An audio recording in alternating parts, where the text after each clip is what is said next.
Muffins. Tomorrow is Winnie the Pooh Day, and to celebrate I thought I would read you the beginning from the story. Here is Edward Bear coming downstairs now, bump, bump, bump on the back of his head behind Christopher Robin.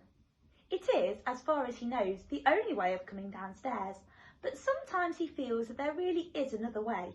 If only he could stop bumping for a moment and think of it. And then he feels that perhaps there isn't.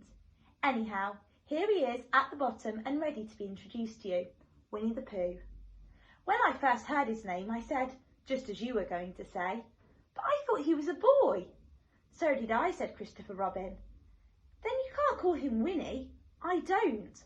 But you said he's Winnie the Pooh. Don't you know what "the" means?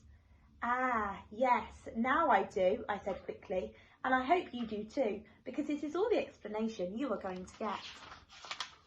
Sometimes Winnie the Pooh likes a game of some sort when he comes downstairs, and sometimes he likes to sit quietly in front of the fire and listen to a story. This evening, what about a story, said Christopher Robin. What about a story, I said. Could you very sweetly tell Winnie the Pooh one? I suppose I could, I said. What sort of stories does he like? About himself, because he's that sort of bear. Oh, I see. So could you very sweetly? I'll try, I said. So I tried. Once upon a time, a very long time ago, about last Friday, Winnie the Pooh lived in a forest all by himself under the name of Sanders.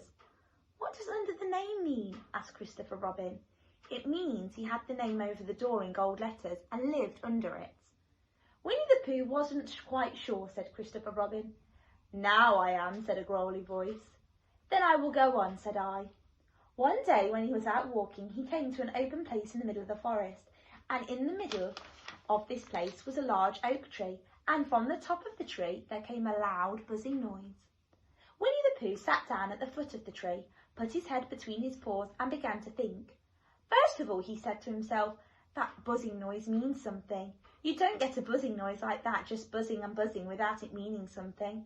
If there's a buzzing noise, somebody's making a buzzing noise. And the only reason for making a buzzing noise that I know of is because you're a bee. Then he thought another long time and said, and the only reason for being a bee that I know of is making honey. And then he got up and said, and the only reason for making honey is so I can eat it. So he began to climb the tree. He climbed and he climbed and he climbed, and as he climbed he sang a little song to himself. It went like this. Isn't it funny how a bear likes honey?